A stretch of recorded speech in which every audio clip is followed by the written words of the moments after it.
가톨릭교회 교리서 제4장 그 밖의 전례 거행 제1절 준성사 1667 어머니인 교회는 준성사들을 제정하였다. 준성사는 어느 정도 성사들을 모방하여 특히 영적 효력을 교회의 간청으로 얻고 이를 표시하는 거룩한 표징들이다. 이를 통하여 사람들은 성사들의 뛰어난 효과를 받도록 준비되고 생활의 여러 환경이 성화된다. 준성사의 특징 1668 교회는 특정 직무와 신분, 신자 생활의 매우 다양한 상황과 사람들에게 유익한 물건 등을 성화하고자 준성사를 제정했다.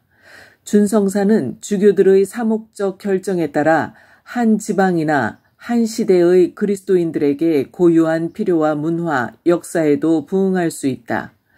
준성사에는 언제나 기도가 포함되며 특히 안수, 십자성호, 성수뿌림 같은 일정한 표징이 따른다. 1669 준성사의 거행은 세례로 받은 보편 사제직에 속한다. 세례받은 사람은 모두 그 자신이 복이 되어야 하며 남을 축복해야 한다. 그러므로 평신도들이 집전할 수 있는 축복 예식들도 있다. 그러나 교회 생활과 성사 생활에 더 밀접한 관계를 가진 축복은 서품 성직자들만 할 수 있다. 1670 준성사는 성사가 베푸는 것과 같은 성령의 은총을 주지는 못한다. 그러나 교회의 기도를 통하여 은총을 받을 수 있도록 준비하고 은총에 협력하도록 결심하게 한다. 성사와 준성사의 전례는 잘 준비된 신자들에게 생활의 거의 모든 사건이 그리스도의 순환과 죽음과 부활의 파스카 신비에서 흘러나오는 하느님의 은총으로 성화되게 한다. 이 신비에서 모든 성사와 준성사가 그 효력을 이끌어내는 것이다. 또한 거의 모든 사물을 목적에 맞게 올바로 사용하면 인간 성화를 이루고 하느님을 찬양하게 되어 있다. 준성사의 여러 형태 1671 준성사 중에는 우선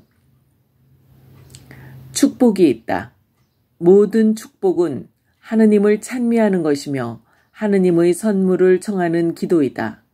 그리스도인들은 그리스도 안에서 하느님 아버지께 온갖 영적인 축복을 받는다. 그러므로 교회는 예수님의 이름을 부르며 또 보통은 그리스도의 십자성호를 그어 축복한다. 1672 어떤 축복들은 지속적인 효력을 가진다. 그 축복들은 사람들을 하느님께 봉헌하고 물건과 장소를 전례적 용도로 사용할 수 있게 한다. 사람들에게 주는 축복 중에는 수도원장이나 수녀원장의 축복, 동정녀들과 과부들의 봉헌, 수도 서원 예식, 그리고 교회 직무를 위한 축복이 있다. 물건에 대한 축복의 예로는 성당이나 제대의 봉헌 또는 축복, 성유와 제기와 제의와 종 등의 축복을 들 수 있다. 1673 교회가 어떤 사람이나 물건의 마귀의 세력으로부터 보호되고 마귀의 지배력에서 벗어나도록 예수 그리스도의 이름으로 공적인 권위를 가지고 청하는 것을 구마라고 한다. 예수님께서 이를 행하셨으며 교회는 마귀를 쫓아내는 권능과 의무를 예수님께 받았다. 세례를 거행할 때 간단한 형식의 구마를 행한다. 장엄 구마라고 하는 마귀 쫓는 예식은 주교의 허가를 받아서 사제만이 행할 수 있으며 교회에서 정한 규칙을 정확하게 지키면서 신중하게 이루어져야 한다. 구마는 마귀를 쫓아내거나 마귀의 지배력에서 구해내는 것이 목적이며 예수님께서 교회에 주신 영적 권한으로 행하는 것이다. 질병, 특히 정신질환은 마귀 들린 것과는 전혀 다르며 의학이 치료하는 것이다. 그러므로 구마를 행하기 전에 질병이 아니라 마귀 들린 것임을 확인하는 것이 중요하다. 대중신심 1674 교리교육에서는 성사전례와 준성사 외에도 신자들의 신심 형태와 대중신심이 고려되어야 한다. 그리스도인 대중의 신앙심은 언제나 유해 공경, 성당 방문, 순례, 행렬, 십자가의 길, 종교무용, 묵주기도, 매달 등과 같은 교회의 성사생활을 둘러싼 다양한 형태의 신심 행위로 표현되어 왔다. 1675 이러한 표현들이 교회 전례 생활의 연장이기는 하지만 그것을 대체하지는 못한다. 전례는 그 본질상 이러한 신심 행위를 훨씬 앞서가는 것이므로 전례 시기를 고려하여 그러한 행위들은 어느 모로든 전례에서 이끌어내고 백성을 이끌어들여 전례와 조화를 이루도록 마련되어야 한다. 1676 대중 신심을 지키고 후원하며 경우에 따라서는 이 신심의 기초가 되는 신앙심을 정화하고 바로잡아 그리스도의 신비를 더 잘 깨닫게 하기 위하여 사목적인 식별이 필요하다. 이러한 행사는 주교들의 감독과 판단, 그리고 교회의 일반적 규범을 따라야 한다. 대중신심은 본질적으로 삶의 중요한 물음들에 대해 그리스도교적 지혜로 대응하는 가치들의 총화이다. 가톨릭 대중의 지혜는 삶의 통합 역량을 지니고 있다. 그것은 신적인 것과 인간적인 것, 그리스도와 마리아, 정신과 육체, 신교와 제도, 개인과 공동체, 신앙과 조국, 지성과 감성을 창조적으로 조화시킨다. 이 지혜는 그리스도교 인본주의로서 모든 인간이 하느님의 자녀로서 존엄성을 지녔음을 근본적으로 확언하고 기초적인 형제를 건설하며 자연을 만나고 노동을 이해하도록 가르치며 어려운 삶에서도 기쁘고 유쾌하게 살아가기 위한 동기들을 부여한다. 이 지혜는 대중에게 식별의 원칙과 복음적 직관이 되기도 한다. 이 복음적 직관은 복음이 과연 교회에서 가장 우선적인 위치에 서게 되는지 아니면 어떤 이해관계 때문에 복음의 내용이 사라지고 질식하게 되는지를 식별하게 해준다. 간추림 1677 준성사는 성사들의 휴가를 받도록 사람을 준비시키고 삶의 여러 상황을 성화하고자 교회가 제정한 거룩한 표징이다. 1678 준성사 중에서도 축복은 중요한 것이다. 축복은 하느님의 업적과 선물에 대한 찬미와 사람들이 하느님의 선물을 복음 정신에 따라 사용할 수 있도록 드리는 교회의 전구를 포함한다. 1679 전례 이외에도 그리스도인의 삶은 여러 가지 문화에 뿌리박은 다양한 형태의 대중 신심 행위로 길러진다. 교회는 신심 행위의 여러 형태들을 신앙의 빛으로 주의 깊게 밝혀주면서 복음적 직관과 인간의 지혜를 드러내고 그리스도인의 생활을 풍요롭게 하는 대중신심의 형태들을 권장한다. 제2절 그리스도교 장례 1680 모든 성사, 특히 그리스도교 입문 성사들은 하느님 자녀의 마지막 파스카가 그 목적이다. 마지막 파스카는 죽음을 통해 하느님 나라의 생명에 들어가는 것이다.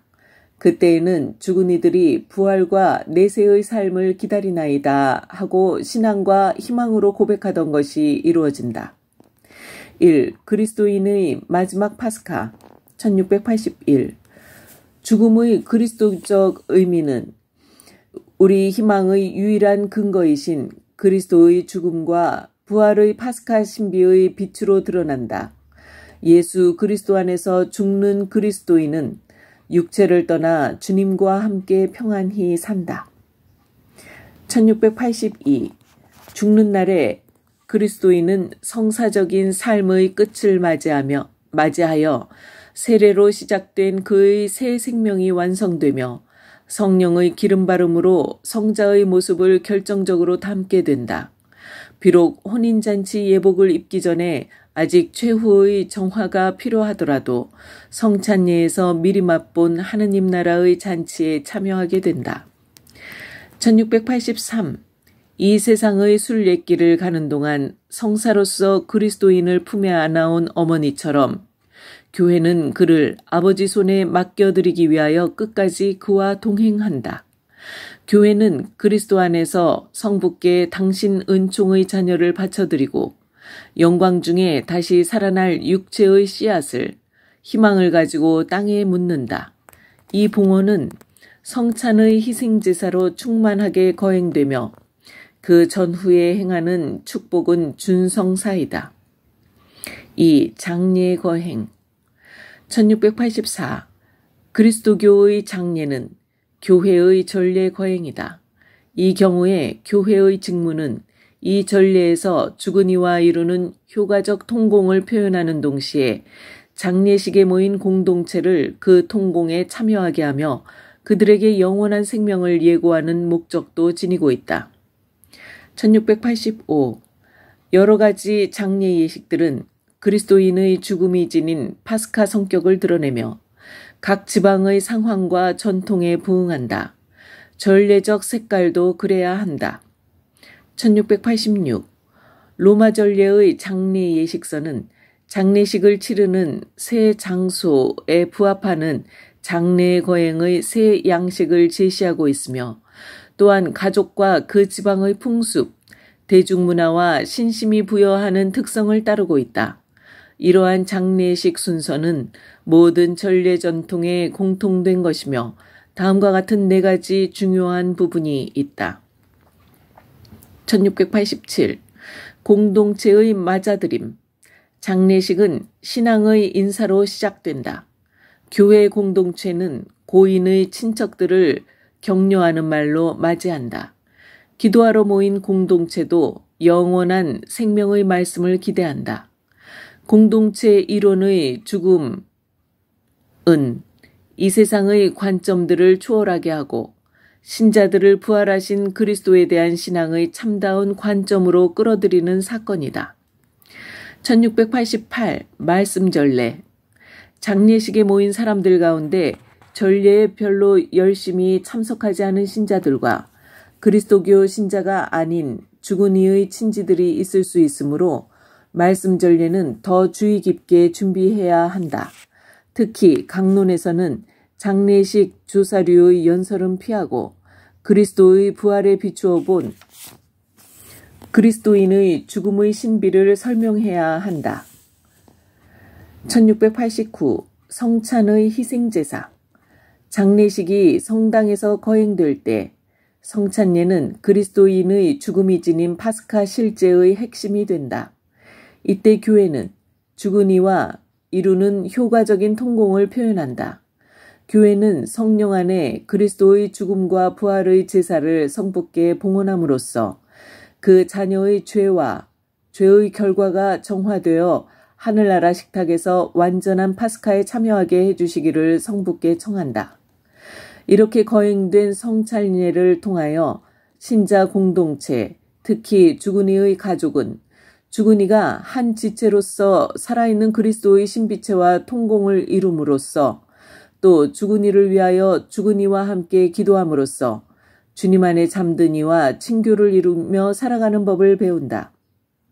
1690. 고별식은 교회가 죽은 이를 하느님께 맡겨드리는 것이다.